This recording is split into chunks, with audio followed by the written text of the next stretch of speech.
Partnership changes question is from May June 2017। पहले ये जो टॉपिक था पार्टनरशिप चेंजेस का, ये टॉपिक एस लेवल के अंदर टेस्ट होता था। तो इसके जो ज़्यादातर आपको प्रैक्टिस क्वेश्चंस मिलेंगे, इवन आपकी A2 की बुक के अंदर भी, उनके अंदर जो पेपर कोड डला हुआ होगा वो पेपर 2 का डला हुआ होगा, क्योंकि ज़्यादातर सवाल इसके पेपर 2 के अंदर ही पहले आए हैं, और कुछ एक आध साल पहले जो है ये अब A2 के अंदर शिफ्ट हो गया है। तो अब इसके A2 के भी एक आध सवाल मौजूद हैं, लेकिन मेजरली इसके जो सवालात हैं वो आपको पेपर 2 से ही मिलेंगे, जो कि आपकी A2 की जो करंट बुक है उसके अंदर ऑलरेडी उन्होंने, एग्जामिनर्स ने और जो बुक पब्लिशर्स हैं उन्होंने ऑलरेडी उसके अंदर ट्रांसफ़र कर दिया है। लेकिन जो सवाल आपको अगर लिखा हुआ देखा जाए तो वो आपको पेपर 2 वेरिएंट 2 2 ही, या 2 1, या 2 3 इसी तरीके से मिलेगा। तो स्टार्ट करते हैं सवाल। Amit, Wang, and Susie have been trading in partnership for several years and prepare their financial statements annually to 31st March. They have never had a partnership agreement. अब यहाँ पे क्योंकि ये इवन पार्टनरशिप है तो कुछ चीज़ें एएस की टेस्ट स्टिल हो सकती हैं। इनफैक्ट ये कहा जाए कि एएस की कुछ चीज़ें आप देखोगे कि साथ साथ टेस्ट हो रही होंगी, जो कि बेसिक पार्टनरशिप वाली चीज़ें होंगी। तो अगर किसी पार्टनरशिप के अंदर कोई पार्टनरशिप एग्रीमेंट नहीं है तो उसने कहा है कि state four provisions which would apply in the absence of partnership agreement. तो अगर किसी बिजनेस नहीं, के ये पास तो एएस का पार्टनरशिप था ना। एग्रीमेंट नहीं होता, जी बिल्कुल, हाँ। मैंने कहा ना कुछ चीज़ें ओवरलैप होंगी। तो अच्छा। उसमें जब नहीं पार्टनरशिप, तो जैसे जो न्यूअर पास पेपर है, जो मतलब पेपर 3 के अंदर जो टेस्ट हो रहा है उसके अंदर भी ये चीजें टेस्ट हो जाती हैं। जी बिल्कुल बिल्कुल हो सकती हैं। तो अब अच्छा। जो फोर तो आप थोड़ा सा प्रोविजन, ओवरव्यू दे सकते हैं पार्टनरशिप चेंजेस में, मतलब जो 4 सिनेरियोज थे क्या मैं थे। ओवरव्यू ऑलरेडी दे चुका हूँ, मैं सवाल कर पाऊंगा। ओवरव्यू मैं ऑलरेडी दे चुका हूँ कि क्या क्या होता है। अब वो किस तरीके से टेस्ट होगा उसके ऊपर हम बात करेंगे। तो फोर प्रोविजंस के अंदर आपके पास सबसे पहले जो पार्टनरशिप एग्रीमेंट अगर ना हो तो हमें पता है कि प्रॉफिट एंड लॉसेस जो होंगे वो इक्वली शेयर्ड होंगे। इंटरेस्ट कोई नहीं होगा कैपिटल के ऊपर, कोई सैलरी नहीं होगी, कोई बोनस, कोई कमीशन नहीं होगा। अगर किसी पार्टनर ने पार्टनरशिप को लोन दिया हुआ है तो उसके ऊपर जो इंटरेस्ट रेट लगेगा वो 5% का इंटरेस्ट रेट लगेगा। ये कुछ प्रोविजंस है जो कि आपका पहला पेज जो पार्टनरशिप का है उसके ऊपर लिखा हुआ है क्लियरली कि under the absence of partnership agreement, partnership act 1982 will come into act और विल कम इनटू प्ले। और उस एक्ट के मुताबिक जो है, अगर आपकी पार्टनरशिप ने कोई एग्रीमेंट नहीं बनाया हुआ और आपका बाद में डिस्प्यूट हो जाता है और आप कोर्ट ऑफ लॉ में जाते हो, तो कोर्ट ऑफ लॉ में अब आपकी जो भी म्यूचुअल अंडरस्टैंडिंग हुई हो पार्टनरशिप बनाते वक्त, अब अगर आपका मामला कोर्ट में आ गया और कोई एग्रीमेंट नहीं बना हुआ तो profit and losses equally share होंगे।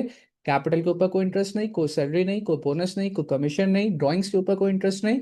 और अगर पार्टनर ने पार्टनरशिप को लोन दिया हुआ है तो उसके ऊपर 5% का इंटरेस्ट लगेगा। खैर, उसके बाद एडिशनल इन्फॉर्मेशन में अब यहाँ पे जरा आप आइएगा, जो आप कहते हैं कि ओवरव्यू के सवाल किस तरीके का आएगा। तो यहाँ पे हमारे पास तीन पार्टनर्स हैं, अमित, वैंग एंड सुसी। और उनकी statement of financial position at 31st March 2016 given है। लाइक एनी टिपिकल बिजनेस हमारे पास स्टेटमेंट ऑफ फाइनेंशियल पोजीशन के अंदर नॉन करंट एसेट्स मौजूद हैं, जिसमें हमारे पास प्रेमिसेस है, फिक्चर्स एंड फिटिंग्स हैं। करंट एसेट्स है जिसमें ट्रेड रिसीवेबल है, बैंक अकाउंट है। एंड देन हमारे पास टोटल एसेट्स और फिर कैपिटल एंड इक्विटी का सेक्शन है, कैपिटल एंड लाइबिलिटी का, जिसमें पार्टनर्स के जो तीनों पार्टनर्स के कैपिटल अकाउंट के बैलेंसेस, जिसको मैं हाईलाइट कर देता हूँ कितने कितने गिवन है। 70 40,000 गिवन है। और तीनों पार्टनर्स के कैपिटल अकाउंट का टोटल 1,20,000 है। करंट अकाउंट्स में हमारे पास तीनों पार्टनर के पॉजिटिव बैलेंस पड़े हुए हैं जिसका टोटल 68,300 है। एंड देन हमारे पास कुछ दो करंट लाइबिलिटीज मौजूद है। अब पार्टनरशिप चेंजेस के अंदर आपके पास नॉर्मली तीन ही सिनेरियोज आते हैं, जिसमें से सबसे ज्यादा वाइडली टेस्टेड दो ही सिनेरियोज हैं। एक, या तो कोई पार्टनर एडमिट हो रहा होगा, दूसरा या तो कोई पार्टनर रिटायर हो रहा होगा, तीसरा ये होता है कि एग्जिस्टिंग पार्टनरशिप के अंदर ही आप P&L रेशो चेंज कर रहे होते हो। लेकिन वो वाला जो सिनेरियो है वो बहुत ही रेयरली टेस्टेड है, एक आध दफा ही आया हुआ है। ज्यादातर आप या तो एडमिशन के अंदर काम कर रहे होते हो या आप रिटायरमेंट के अंदर काम कर रहे होते हो। तो आज का जो सवाल है उसमें क्या वो कह रहा है, ऑन 1 अप्रैल 2016, यानी कि जो फाइनेंशियल स्टेटमेंट्स गिवन है 31 मार्च 2016 की, उसके ठीक अगले दिन 1 अप्रैल 2016 को Amit retired from the partnership and the following was agreed. Amit जो कि एक पार्टनर है वो क्या है कि भाई अगले दिन ही रिटायर हो रहा है। और रिटायरमेंट के टाइम पे मैंने आपको दो चीजों का ट्रीटमेंट सबसे एक्सप्लिसिटली अलग अलग दोनों चीजें पढ़ाई थी, एक गुडविल और दूसरा रिवैल्यूएशन। तो अब यहाँ पे जब उसने ये इन्फॉर्मेशन दी ना कि अमित रिटायर हो रहा है, आपने बोला कि अच्छा भाई ये तो पार्टनरशिप चेंज का सिनेरियो है, पार्टनरशिप बंद नहीं हो रही है, एक पार्टनर है जो कि रिटायर होके जा रहा है। अगर कोई पार्टनर रिटायर हो रहा है या कोई पार्टनरशिप के अंदर चेंज आ रहा है तो दो वर्किंग तो हमें करनी ही करनी है, जिसकी उसने पहली एडजस्टमेंट भी दे दी है। पहली वर्किंग किसकी है, गुडविल की। गुडविल के लिए उसने बोला goodwill was valued at $42,000। A goodwill account is not to be maintained in the books of account. मैंने आपको गुडविल के लिए दो ही बातें कहा था याद रखनी है, तीसरी कोई बात आपको गुडविल के लिए याद रखने की एटलीस्ट पार्टनरशिप चेंजेस में जरूरत नहीं है। एक ही रूल बताया था, रूल क्या था?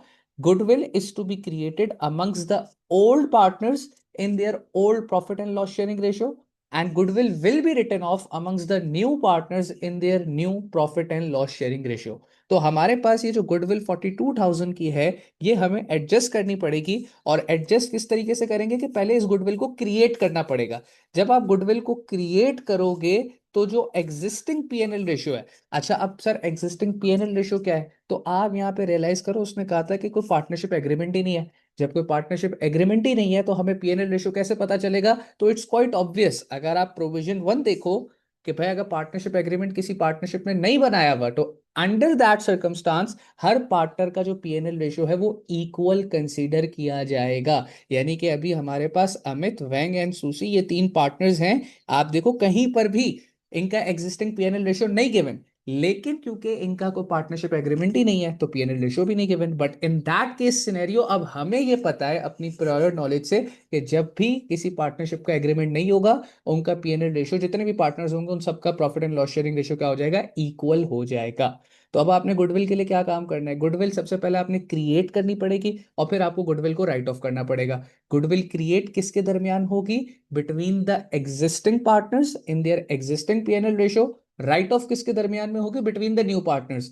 अब भाई अगर अभी अमित, वैंग एंड सुसी तीन पार्टनर्स हैं और उसमें से अमित जो है वो रिटायर हो जाता है, तो अमित के रिटायरमेंट के बाद कितने पार्टनर्स बचेंगे? दो, वैंग एंड सुसी। तो वैंग एंड सुसी का जो भी पीएनएल रेशियो होगा उसके दरमियान में हम गुडविल को राइट ऑफ कर देंगे, जो कि बात इसने एडजस्टमेंट नंबर 4 में करी हुई है। वैंग एंड सुसी जो कि रिमेनिंग दो पार्टनर्स रह गए, जब अमित निकल जाएगा तो सिर्फ वैंग एंड सुसी बचेंगे। तो उसके लिए लिखा हुआ है Wang and Susie agreed to continue in partnership and to share profits and losses equally, यानी 50-50%। अब दो पार्टनर्स हैं तो दोनों के दरमियान में इक्वली इक्वली यानी कि 50-50% का पीएनएल डिस्ट्रीब्यूट होगा। तो अब गुडविल का आपने क्या काम करना है? बहुत सिंपल सा काम है। सबसे पहले मैंने आपको बताया गुडविल क्या करो, आप गुडविल को क्रिएट करो। यहां पे आप देखें मैं क्या कर रहा हूँ, गुडविल को क्रिएट कर रहा हूँ। इवन तो उसने मुझसे डबल एंट्री नहीं मांगी है सवाल में, लेकिन सिर्फ आपको बात समझ आ जाए, क्योंकि ये काम तो कांस्टेंट है ना, जब भी पार्टनरशिप चेंज का सवाल आएगा, चाहे पार्टनर रिटायर हो रहा है, एडमिट हो रहा है, आपने गुडविल का काम करना है। गुडविल क्रिएट होगी किसके दरमियान में क्रिएट होगी? दो बातें याद रखनी है। अमंग एग्जिस्टिंग पार्टनर, जो एग्जिस्टिंग पुराने पार्टनर्स हैं उनके दरमियान में गुडविल क्रिएट होगी। एंड कौन से रेशियो में क्रिएट होगी? जो उनका एग्जिस्टिंग या कह लो जो उनका ओल्ड पीएनएल रेशियो है उस रेशियो के अंदर गुडविल क्रिएट होगी। गुडविल एक एसेट होता है, ये आपको पता करंट है। अकाउंट और उसमें कैपिटल अकाउंट में सिर्फ कैपिटल रिकॉर्ड अकाउंट होता है में, ना? सिर्फ कैपिटल अकाउंट में, करंट अकाउंट में सिर्फ नहीं। Capital account. सिर्फ सही। कैपिटल अकाउंट में। तो पार्टनर्स के जो अब कैपिटल अकाउंट है, हमारे पास तीन पार्टनर्स हैं, A, W and S, which is Amit, Wang and Susie. जब मैं गुडविल क्रिएट करूंगा, जो कि गुडविल एक एसेट है, एसेट जब बढ़ेगा तो क्या होगा? डेबिट होगा। तो गुडविल को मैंने देखो क्रिएट करते वक्त 42,000 से मैंने गुडविल को क्या किया? डेबिट किया। और इक्वली तीनों पार्टनर्स के कैपिटल अकाउंट, ये 42,000 डिवाइड बाई 3 करो तो 14,000 बनेगा। तो इक्वल अमाउंट से 14,000 से तीनों पार्टनर्स के कैपिटल अकाउंट क्या हो जाएंगे? क्रेडिट हो जाएंगे। ये डबल एंट्री आपसे मांगी नहीं गई है, ये डबल एंट्री आपको बना के दिखा दी गई है, ताकि जो अब सवाल की नॉर्मली रिक्वायरमेंट होती है ना पार्टनरशिप चेंजेस के सवाल में, वो लाजमन आपसे कैपिटल अकाउंट जरूर पूछता है, ठीक है ना, क्योंकि मेजर जो चंक जहां पे एडजस्टमेंट करनी होती है, चाहे कोई पार्टनर आ रहा हो या जा रहा हो, वो उसका कैपिटल अकाउंट हमें बैलेंस ऑफ करना होता है। तो कैपिटल अकाउंट के अंदर गुडविल की जो एडजस्टमेंट है उसमें क्या हो रहा है? गुडविल जब क्रिएट हो रही है तो पार्टनर के कैपिटल अकाउंट क्रेडिट हो रहा है। फिर इसी गुडविल को राइट ऑफ कर देंगे, तो मैंने गुडविल की राइटिंग ऑफ भी यहाँ दिखा दी, उसकी भी डबल एंट्री आपके लिए बना दी है ताकि आपको समझ आ जाए। गुडविल रिटर्न ऑफ, जब गुडविल रिटर्न ऑफ होगी तो किन पार्टनर्स के दरमियान में होगी? Among new partners. और इस केस में जब अमित निकल गया तो अमित के बाद सिर्फ दो ही न्यू पार्टनर्स बचे। बेसिकली न्यू पार्टनर से मुराद ये कि चेंज के बाद, जो पार्टनरशिप के अंदर चेंज हो रहा था उस चेंज के बाद जो पार्टनर्स बचे वो ऑटोमेटिकली न्यू पार्टनर्स कहलाएंगे। तो goodwill will be written off among new partners in their new PNL ratio. यानी कि जब आपका पार्टनरशिप चेंज हो गया है तो उस चेंज के बाद जो आपका नया पीएनएल रेशियो उसके हिसाब से आप गुडविल को राइट ऑफ कर लोगे। तो हमारे पास अब जब हमने गुडविल राइट ऑफ करानी है, अगेन गुडविल एक एसेट है, एसेट जब बढ़ रहा था तब हमने उसको डेबिट किया था, अब यहाँ पे राइट ऑफ करा रहे हैं यानी एसेट को कम कर रहे हैं, तो गुडविल सेम अमाउंट से 42,000 से देखें क्रेडिट हो गई।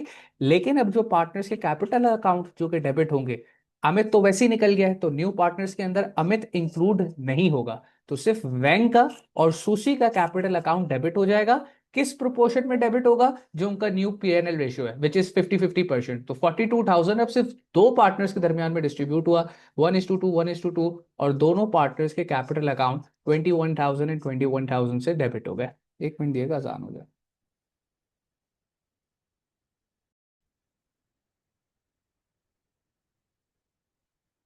सर गुडविल राइट ऑफ करते डेबिट क्यों हो रहे हैं इनके कैपिटल अकाउंट?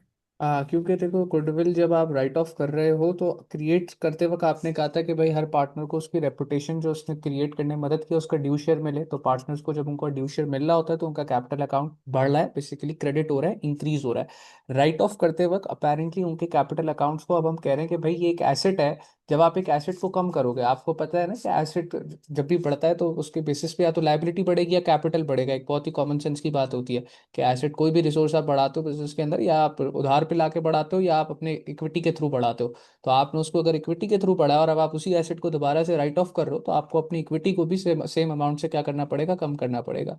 तो दैट इज वाई उनके पार्टनर्स के कैपिटल अकाउंट जो है वो क्या हो रहे हैं? डेबिट हो रहे हैं, जब हम गुडविल को राइट ऑफ कर रहे हैं तो।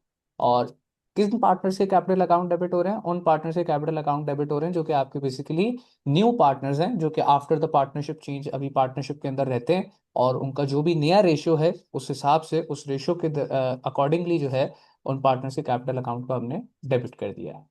सर तो गुडविल पूरा क्यों राइट ऑफ हो रहा है, क्योंकि क्या टेम्पररी होता है? ये बिल्कुल, ये क्योंकि इंटरनली जनरेटेड गुडविल है, ये कोई परचेज गुडविल नहीं है। और इंटरनली जनरेटेड गुडविल बस हम इसीलिए रिकॉर्ड करके राइट ऑफ कर देते हैं ताकि जो पार्टनर अगर कोई निकल रहा है, जैसे अमित निकल रहा था, तो अमित को उसका ड्यू शेयर मिल जाए। इंटरनली जनरेटेड गुडविल, ये हमने कहा है कि हमारे बिजनेस की रेपुटेशन 42,000 की है, जरूरी नहीं है कि अगला बंदा उससे एग्री करे। So that is why internally generated goodwill कभी भी बुक्स ऑफ अकाउंट में मेंटेन नहीं होती, बस इसको रिकॉर्ड करके राइट ऑफ कर देते हैं। फिर आप अगर पूछते हो कि सर रीजन क्या है रिकॉर्ड करके राइट ऑफ करने का, तो वो मैं बता चुका हूँ ऑलरेडी। ताकि जो एग्जिस्टिंग पार्टनर्स हैं, स्पेशली इस केस में जैसे अमित है जो कि रिटायरिंग पार्टनर है, उसको उसकी मेहनत का ड्यू शेयर मिल जाए, इसलिए हमें गुडविल की वर्किंग करना जरूरी है। सर तो राइटिंग ऑफ करते हुए ही उसका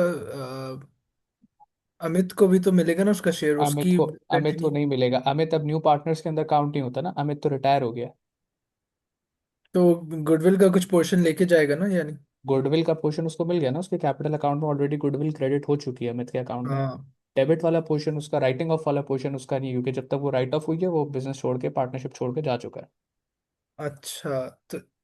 तो जो ए और एस थे फिर उनका, वो सॉरी डब्ल्यू और एस जो है फिर उनका ज्यादा नहीं हो गया 14,000 के हाँ बजाय हाँ ट्वेंटी वन हाँ, थाउजेंड क्योंकि जो भी रेपुटेशन है वो सारी उन्हीं को मिल गई है ना। अपेरेंटली सारा बिजनेस अब उनका है। अब क्या कहते हैं, जो अमित है वो तो जा चुका है। तो दैट इज वाई जब गुडविल राइट ऑफ हुई है तो सारा शेयर उन्हीं के ऊपर जो है वो उसका बर्डन पड़ा है। और रीजन यही है कि अब अगर लेट से बिजनेस बिकता है तो उसकी जो भी गुडविल, जब उसकी वैल्यूएशन होगी या अगला जो भी एक्वायरर होगा, वो सारी के सारे जो भी पैसे देगा वो वैंग और सूसी, डब्ल्यू और एस को देगा। अमित को अब कुछ भी नहीं मिलेगा। तो दैट इज वाई उन्होंने फ्री में बर्डन नहीं लिया, उनको पता है कि फ्यूचर में इसका बेनिफिट उनको मिलेगा जब भी वो इस बिजनेस को सेल ऑफ करेंगे। अच्छा, और ये लाजमी है कि गुडविल पूरा पूरा राइट ऑफ होगा अगर एग्जैक्ट, इंटरनली? बिल्कुल बिल्कुल बिल्कुल।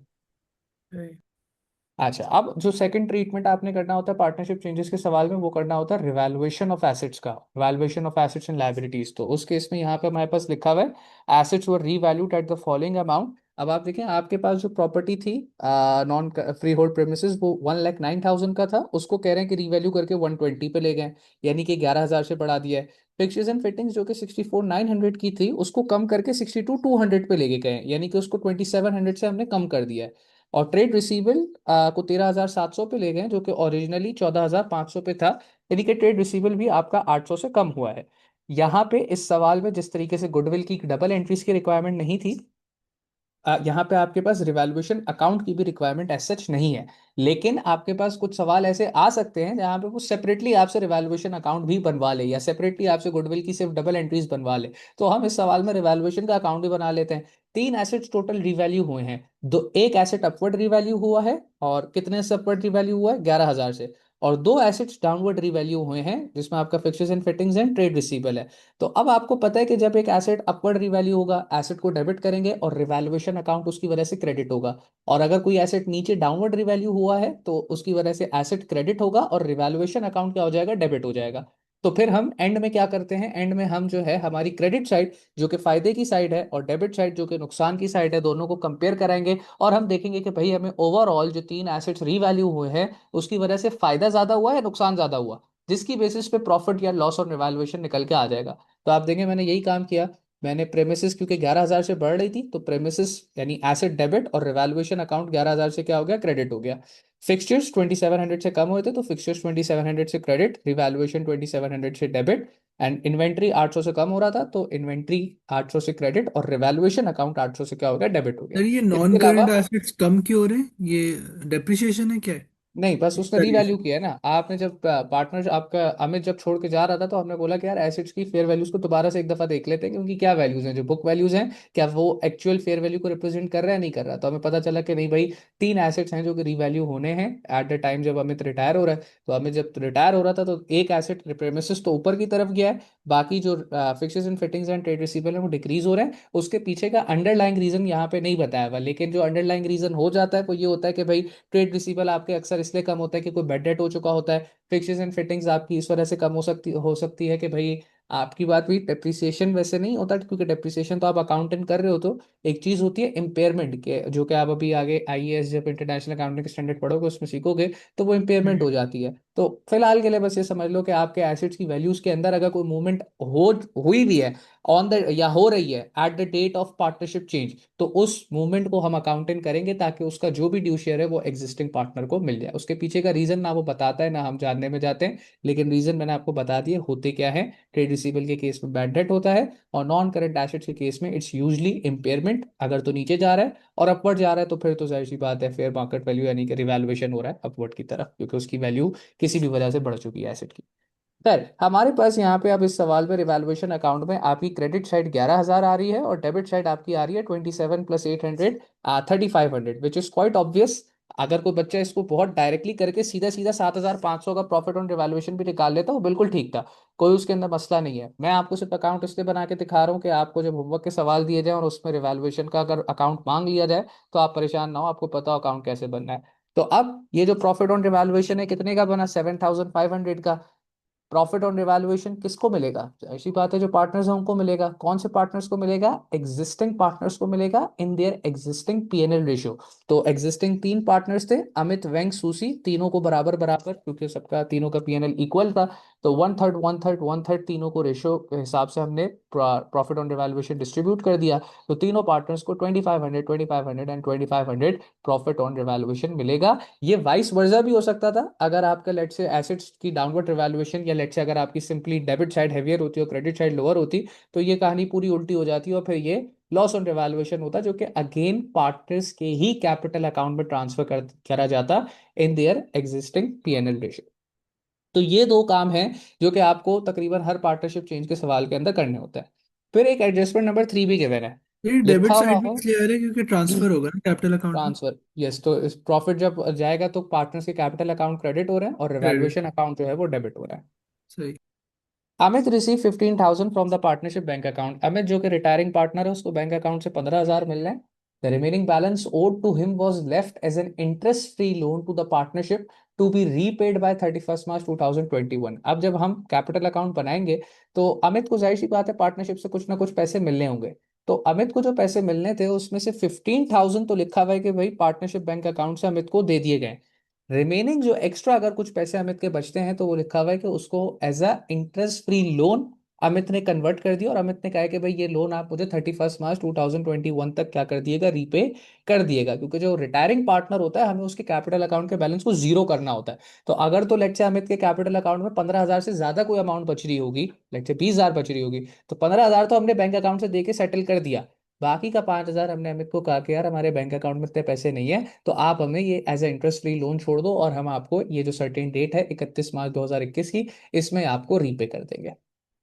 तो अब हम आ जाते हैं रिक्वायरमेंट पे। जैसे मैंने आपको कहा था कि मेजर रिक्वायरमेंट पार्टनरशिप चेंज के सवाल में कैपिटल अकाउंट की ही होती है, तो उसने आपसे कैपिटल अकाउंट मांग लिया। कैपिटल अकाउंट जब उसने मांगा तो आप देखिए सबसे पहले तो ऑब्वियसली बात है बैलेंस बीडी से स्टार्ट करेंगे। बैलेंस बीडी हमारे पास तीनों पार्टनर का कैपिटल अकाउंट का 40,000 गिवन था, तो वो तीनों पार्टनर्स का 40,000 आ गया। अगर आप लोग लास्ट क्लास रिकॉल कर सको तो फिर मैंने आपको एक चीज बताई थी कि जब भी पार्टनर रिटायर हो रहा होगा रिटायरिंग पार्टनर का करंट अकाउंट का बैलेंस किधर ट्रांसफर कर दिया जाएगा, उसके कैपिटल अकाउंट के अंदर ट्रांसफर कर दिया जाएगा। मैंने ये नोट बकायदा बनवा के लिखवाया था, तो जिसमें मैंने कहा था कि भाई in case of retirement of a partner, the current account balance of the retiring partner will be transfer to his capital account. तो अमित इस केस में रिटायरिंग पार्टनर है। अमित के करंट अकाउंट का बैलेंस 27,600 है और पॉजिटिव बैलेंस है। तो आप देख लें कि अमित के करंट अकाउंट का बैलेंस मैं किधर लेके आ गया हूँ, अमित के करंट अकाउंट का बैलेंस मैं उसके कैपिटल अकाउंट पे लेके आ गया हूँ। ऐसा क्यों कर रहे हैं? ऐसा इसलिए कर रहे हैं क्योंकि अब अमित रिटायर हो रहा है, तो हमें उसके कोई भी अकाउंट के अंदर कोई भी बैलेंस नहीं चाहिए। तो हम कह रहे हैं कि अमित को जो जो पैसे मिलने हैं सारे के सारे कैपिटल अकाउंट में लेके आओ, ताकि फाइनल फुल एंड फाइनल में उसकी एडजस्टमेंट करी जा सके, देखा जा सके कि कितने पैसे उसको दे के उसका हिसाब खत्म करना है। तो सिर्फ रिटायरिंग पार्टनर के करंट अकाउंट का बैलेंस कैपिटल अकाउंट में आएगा। वैंग एंड सूसी जो कि कंटिन्यू करेंगे पार्टनरशिप में, उनका करंट अकाउंट का बैलेंस कैपिटल अकाउंट में ट्रांसफर नहीं किया जाएगा। फिर गुडविल का काम जो कि आपको मैं ऑलरेडी करंट समझा अकाउंट चुका हूँ। का पॉजिटिव साइड जो है वो क्रेडिट साइड होती है ना, तो क्रेडिट ये साइड है। वो पैसे हैं जो मिलने हैं मिलने हैं अमित को, बिल्कुल हमें। अमित को पार्टनरशिप से सही, मिलने थे, तो अब हम उसको कैपिटल अकाउंट के थ्रू ही उसकी क्रेडिट सेटलमेंट कर करना। पा रहे हैं। सही है। उसके बाद गुडविल का काम हम कर चुके थे। हमने देखा था तीनों पार्टनर से कैपिटल अकाउंट 14,000 से क्रेडिट हो रहे थे जब हम गुडविल रिकॉर्ड कर रहे थे। तो गुडविल की वजह से देखें तीनों पार्टनर से कैपिटल अकाउंट 14,000 ईच से क्रेडिट हो रहे हैं। एंड देन हमने गुडविल को राइट ऑफ किया था, तो हमने देखा था सिर्फ वेंग और सुशी का जो कैपिटल अकाउंट है वो 21,000 एंड 21,000 से डेबिट होगा। तो आप देखें जब मैंने गुडविल राइट ऑफ करी है तो अमित पे तो मैंने डैश डाल दिया, इसका मतलब यह है कि अमित का कैपिटल अकाउंट डेबिट नहीं हो रहा, लेकिन वेंग एंड सुशी का कैपिटल अकाउंट 21,000 एंड 21,000 से क्या हो रहा है, डेबिट हो रहा है। इसी तरीके से हमने जो एक और एडजस्टमेंट करी थी रिवैल्यूएशन की, तो तीनों पार्टनर्स को प्रॉफिट ऑन रिवैल्यूएशन था 25-25 सौ का। और जाहिर सी बात है प्रॉफिट ऑन रिवैल्यूएशन है तो कैपिटल अकाउंट को बढ़ाएगा, क्रेडिट करेगा। तो तीनों पार्टनर्स के कैपिटल अकाउंट देखें प्रॉफिट ऑन रिवैल्यूएशन की वजह से 2,500 ईच से क्या हो रहे हैं, क्रेडिट हो रहे हैं। ठीक है ना। तो ये देखें सबसे पहले स्टार्ट करना है बैलेंस बीडी से, बैलेंस बीडी आ गया। उसके बाद करंट अकाउंट का बैलेंस सिर्फ उस पार्टनर का ट्रांसफर हुआ जो रिटायरिंग पार्टनर था। गुडविल रिकॉर्डिंग की entry I, profit on revaluation आया जो कि पार्टनर्स को मिलना है। गुडविल रिटर्न ऑफ पार्टनर्स के कैपिटल अकाउंट से डेबिट हो गया। उसके बाद जो मैं अभी ये थर्ड एडजस्टमेंट पढ़ भी रहा था, ये जिसमें प्रॉफिट उसने ऑन कहा था रिवैल्यूएशन जो लिखी है आपने, वो करंट अकाउंट में क्यों नहीं रिकॉर्ड हो रही? बेटा सब कैपिटल अकाउंट की एंट्रीज हैं, ये करंट अकाउंट से कोई एंट्री पास नहीं होगी। जो भी पार्टनरशिप चेंज के टाइम पे एंट्री है सारी कैपिटल अकाउंट से पास होगी, करंट अकाउंट की कोई इन्वॉल्वमेंट नहीं है। नहीं, करंट वैसे अकाउंट करंट अकाउंट में जो भी day to day, day cash to day, मिलना है या देना है वो रिकॉर्ड नहीं, होता है ना। डे टू डे का रिकॉर्ड होता है। ये once in a blue moon आपकी पार्टनरशिप चेंजेस की एडजस्टमेंट बनती हैं। डे टू डे एडजस्टमेंट नहीं है। डे टू डे एडजस्टमेंट जो होती है नॉर्मल प्रॉफिट का शेयर, शेयर का लॉस, या क्या कहते हैं interest on drawing, interest on capital, ये सारी चीज़ें करंट अकाउंट का पार्ट होती तो हैं। मतलब प्रॉफिट ऑन रिवैल्यूएशन सिर्फ पार्टनरशिप चेंज के वक्त आता है? सिर्फ पार्टनरशिप चेंज के वक्त आता है, बिल्कुल ऐसे तो ही है। वैसे नहीं रिवैल्यू करते क्या? वैसे भी वैसे तो करते वैसे अगर आप रिवैल्यू कर भी रहे हो तो आपको वैसे ज़रूरत नहीं पड़ती। और अगर आपको वैसे रिवैल्यूएशन की ज़रूरत पड़ भी रही है तो उसके ऊपर कोई प्रॉफिट और लॉस डायरेक्टली पार्टनर्स को एट्रीब्यूटेबल नहीं कर दिया जाता, बल्कि वो नॉर्मल आपकी जो प्रॉफिट एंड लॉस स्टेटमेंट बन रही होती है उसके अंदर दिखाया जाता है। यहाँ पे डायरेक्टली पार्टनर्स को नहीं दिया जाता। पार्टनर्स के उसको जो डायरेक्टली दिया जाता है वो at the time of partnership change ही के वक्त ही दिया जाता है, अदर देन दैट नहीं दिया जाता। तो सर इसमें तीनों को मिलता है? तीनों को, हाँ हाँ, क्योंकि ये तीनों को हम ये कह रहे हैं एग्जिस्टिंग पार्टनर्स को उनका ड्यू शेयर मिल जाए। तो एग्जिस्टिंग पार्टनर ये तीनों जो भी प्रॉफिट ऑन रिवैल्यूएशन है, तीनों की मेहनत में या तीनों के डिसीजन मेकिंग की वजह से एसेट्स एक्वायर हुए हैं, उनकी वैल्यू बढ़ गई, तो उन पर जो प्रॉफिट हुआ है वो तीनों ही पार्टनर्स को मिलेगा। सर तो ये इसमें पार्टनरशिप चेंज की वजह से तो रिवैल्यू नहीं हो रहा ना, ये तो हाँ वैसे भी होता पार्टनरशिप, होगा। लेकिन पार्टनरशिप चेंज इसीलिए तो तीनों पार्टनर्स को दे रहे हैं कि भाई ये तो तीनों पार्टनर्स की डिसीजन मेकिंग थी जिसकी वजह से एसेट्स की वैल्यू बढ़ गई है ना। तो अब तीनों पार्टनर्स को उसका जो भी फायदा है जो भी नुकसान है वो मिल रहा है। तो वो तो हम पार्टनरशिप चेंज के टाइम पे इसलिए कर रहे हैं ताकि भाई अब ये एक पार्टनर रिटायर होने वाला है, क्योंकि इसकी भी तो मेहनत है ना, इसकी भी तो डिसीजन मेकिंग है, इसको इसका ड्यू शेयर मिल जाए इसलिए अभी कर रहे हैं। अगर ये रिटायर नहीं हो रहा होता तो हम करते ही नहीं, हम बोलते जब फिर देखी जाएगी तब देखी जाएगी, कोई मसला नहीं था ना। अभी क्योंकि अच्छा, चेंजेस हो रहे हैं इस वजह से करना इंपॉर्टेंट है। तो ये सिर्फ तभी कैलकुलेट करते हैं जब कोई पार्टनरशिप चेंज हो? पार्टनरशिप चेंज होता है, बिल्कुल ऐसे ही है। अच्छा, फिर एडजस्टमेंट 3 में 15,000 अमित को मिल रहे थे किधर से, बैंक अकाउंट से। तो देखिए मैंने अमित के कैपिटल अकाउंट को 15,000 से डेबिट कर दिया जो कि उसको बैंक से मिला है। अब हमें अमित की सबसे पहले क्या करनी है, फुल एंड फाइनल सेटलमेंट की अमाउंट निकालनी है कि भाई अमित ने, क्योंकि जो रिमेनिंग अमाउंट थी क्या लिखा हुआ है, वो as a interest free loan partnership को छोड़ दिया। तो अब ये पता लगाना है कि अमित की रिमेनिंग अमाउंट कितनी थी। तो अमित के कैपिटल अकाउंट का क्रेडिट का अगर आप टोटल करें तो 40 प्लस 27,600 प्लस 14,000 प्लस 2,500, जो भी आपके पास क्रेडिट का टोटल आएगा उसमें से आप ये जो बैंक की अमाउंट अमित को पे कर दिया 15,000 अगर वो माइनस करें, तो आपके पास जो रिमेनिंग अमाउंट बच रही है वो 69,100 बचेगी। जो कैपिटल का टोटल है ना, that is 40 plus 27.6 plus 14 plus 2.5, जो कि बन रहा है 84.1, यानी 84,100 अमित का क्रेडिट साइड का टोटल। ये बता रहा है कि अमित को टोटल पार्टनरशिप से 84,100 eight the time of retirement मिलने चाहिए थे, जिसमें से उसको बैंक के थ्रू कितने मिल गए, 15,000 मिल गए। तो 84,100 माइनस 15,000 अगर आप कर दो, तो हमें पता चलता है कि रिमेनिंग अमाउंट जो अमित को अभी तक नहीं रिसीव हुई है पार्टनरशिप से, दैट इज 69,100। और वो इनकी एक म्यूचुअल एग्रीमेंट हो गया कि अमित जो है उस अमाउंट को as a interest free loan छोड़ देगा। तो 69,100 मैंने लोन गिवन की अमाउंट लिख के डेबिट साइड पे एक एंट्री बना दी, जिसके बाद अमित का कैपिटल अकाउंट की जो क्रेडिट साइड है वो भी 84,100 हो गई, और अमित के कैपिटल अकाउंट की डेबिट साइड भी किसके बराबर हो गई, 84,100 के बराबर हो गई। विच मींस कि जो रिटायरिंग पार्टनर था उसके कैपिटल अकाउंट के बैलेंस को मैंने जीरो पे लाके खड़ा कर दिया है, विच इज द केस, जो कि मुझे हमेशा हर हाल में हर रिटायरिंग पार्टनर के लिए करना होता है। क्यों? तो मुझे दिखाना है कि भाई अब ये जो पार्टनर रिटायर हो रहा था, इसका कैपिटल अकाउंट के अंदर कोई बीडीसीडी, यानी कि इसका पार्टनरशिप से कोई लेना देना नहीं रहा है। इसको जो पैसे मिलने थे कुछ हमने दे दिए, बाकी अब हमारे पास एज अ लोन है, हम इसको दे देंगे। बट अब वो एज अ कैपिटल प्रोवाइडर या एज अ पार्टनर हमारी पार्टनरशिप का पार्ट नहीं है। हाँ, अब उसने हमें एक लोन दिया हुआ है, तो उसका लोन जो है वो हम वापसी कर देंगे। एंड बाकी वेंग एंड सूसी के लिए तो जो कैपिटल अकाउंट है वो नॉर्मल तरीके से बना, उनकी क्रेडिट साइड के टोटल निकले, हैवियर ऑफ टू साइड्स दोनों जगह लिखी, which was obviously the credit side, और डेबिट साइड की जो एडजस्टमेंट थी, जब हैवियर साइड में से लोअर साइड माइनस कराई, तो दोनों के बैलेंस सीडी बीडी निकल के आ गए, जिसमें बैंक का हमारे पास बैलेंस बीडी 35,500 आया, एंड सूसी का भी जो है वो, क्योंकि दोनों की तरफ ही सेम एडजस्टमेंट्स हैं, क्रेडिट वाली भी और डेबिट वाली भी, तो दोनों का जो अगले महीने का या आफ्टर पार्टनरशिप चेंज कह लो बैलेंस बीडी आ रहा है, वो भी सेम ही आ रहा है, दैट इज 35,500। क्या सर ये चेंज हो सकता था? हाँ हो सकता था अगर एडजस्टमेंट्स डिफरेंट होती, लेकिन एडजस्टमेंट्स कोई ऐसा डिफरेंट नहीं है वेंग और सूसी के लिए, तो इनके आफ्टर पार्टनरशिप चेंज चेंज जो कैपिटल अकाउंट का बैलेंस आ रहा है वो सेम ही आ रहा है।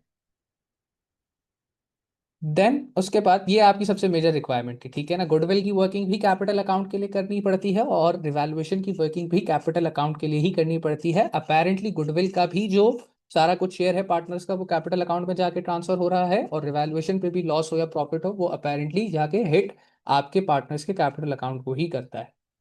उसके बाद लिखा हुआ है, Amit has recently advised the partners that he is having financial difficulties. He has asked Wang and Susi for the repayment of the balance on his loan account as soon as possible. Advise Wang and Susi whether or not they should agree to Amit's request. Justify our answer. तो ये थोड़ा सा basically liquidity के फिर हिसाब से loan हम की इसको आंसर एडजस्टमेंट एक करेंगे। दफे दिखा सकते हैं? ये रही लोन की एडजस्टमेंट 69,100। अगर आप पूछते हो सर फिगर कैसे आई, तो अमित की क्रेडिट साइड पे जो भी फिगर्स थी, चार फिगर्स थी, चारों का टोटल 84,100 बना। इसको बैंक से 15,000 दे दिए थे, 84,100 नहीं सर, माइनस मैं कह रहा 50। हूँ जो उन्होंने लिखा था कि बाकी लोन है, उन्होंने हाँ ये ये रहा। मेंशन किया? The remaining balance owed to him was left as an interest-free loan to the partnership to be repaid by 31st March 2021. Adjustment 3 में उसने कहा हुआ है कि पार्टनरशिप ने 15,000 बैंक अकाउंट से दे दिए, और बाकी सारा जो है वो अमित ने as a interest free loan to the partnership छोड़ दिया। अच्छा, सही है, तो हमने टोटल फिर इक्वल कर दी दोनों साइड। इक्वल, या जब भी पार्टनर रिटायर हो रहा होगा तो रिटायरिंग पार्टनर की तो कैपिटल अकाउंट के बैलेंस को जीरो करना है, तो वो तभी जीरो होगा सही जब आप उसकी क्रेडिट साइड को डेबिट साइड के बराबर करोगे। सही है, सही। अच्छा, अब जो है यहाँ पे वो अमित ने पैसे तो 31 मार्च का टाइम दिया था, लेकिन अब लिखा हुआ है कुछ डिफिकल्टी आ गई, वो कह रहे हैं मुझे मेरे पैसे फौरन वापसी करो। फौरन पैसे वापसी करने के लिए अब हमसे एज अमित एंड सूसी पूछा गया है कि भाई, सॉरी, एज वेंग एंड सूसी पूछा गया है कि क्या अमित की रिक्वेस्ट का फॉलो करी जाए, यानी कि उसको एक्सेप्ट किया जाए, उसको पैसे फौरन वापसी करे जाए। तो आप अगर जरा रियलाइज करो, आपके जो बैंक अकाउंट था उसमें वैसे ही 5,600 खाली पड़े हुए थे। उस 5,600 में से 15,000 तो आपने वैसे ही पे कर दिए इसको, जो रिटायरिंग पार्टनर है from the partnership bank account.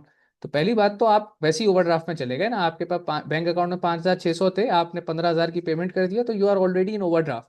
तो पहला पॉइंट मैंने यही दिया, the bank account after paying 15,000 to Amit would have been in overdraft. 5,600 minus 15,000, यानी कि आपका ओवरड्राफ्ट 10,400 का चल रहा है, सर ये रिप्रेजेंटिंग। बैंक ओपनिंग डेट पे था ना, बैंक की वैल्यू? ये ओपनिंग डेट पे नहीं था, ये क्लोजिंग डेट पे था। 31st अच्छा। मार्च की क्लोजिंग डेट थी, और 1 अप्रैल को ही, यानी कि महीने उसी साल के अगली तारीख को, जो भी अगली डेट पड़ी, तो हाँ, इसमें ये पार्टनरशिप चेंज हो गया है। तो सही। दैट इज वाई ये 15,000 आपका निकला, तो आपके पास इनसफिशिएंट लिक्विड फंड्स, यानी कि बैंक ओवरड्राफ्ट चल रहा है 10,400 का। फिर मैंने आगे बोला, Wang and Susie want to still pay, यानी कि अगर तो वो अमित की रिक्वेस्ट को स्टिल मानना चाहते हैं, तो फिर भाई ओवरड्राफ्ट तो वैसे ही 10,400 का है, कितने का ओवरड्राफ्ट करोगे? उसको अगर तुमने जो उसने लोन दिया सारा रीपे करना है तो 69,100, दैट्स अ ह्यूज अमाउंट। तो तुम उसको ओवरड्राफ्ट से तो पे नहीं कर सकते, फाइनेंस नहीं कर सकते। तो फिर मैंने ये लिखा कि भाई इनको फिर एक्सटर्नल फाइनेंस ऑब्टेन करना पड़ेगा, जिसके ऊपर जाहिर सी बात है उनको इंटरेस्ट भी देना पड़ेगा, which will be subject to interest, which will reduce obviously profits and lending in and lending institutions might also ask for security, क्योंकि जब आप कहीं से उधार लेने जाओगे तो वो फिर आपसे कोलेटरल भी मांग सकते हैं। तो ये बेसिकली एक लिक्विडिटी के टाइप का सवाल हो गया कि हमारे पास पैसे पड़े हुए नहीं है, आगे से रिक्वेस्ट आ गई है पैसे देने की, अब हम क्या करें। पैसे आप दे नहीं सकते क्योंकि आप बैंक अकाउंट में है नहीं, सबसे पहले वो बता दिया। देना चाहते हो तो एक्सटर्नल फाइनेंसिंग फैसिलिटी लो, फाइनेंसिंग फैसिलिटी लोगे तो इंटरेस्ट देना पड़ेगा, प्रॉफिट्स कम होंगे, कोई सिक्योरिटी रखवानी पड़ेगी जो कि शायद तुम्हारे पास अवेलेबल ना हो।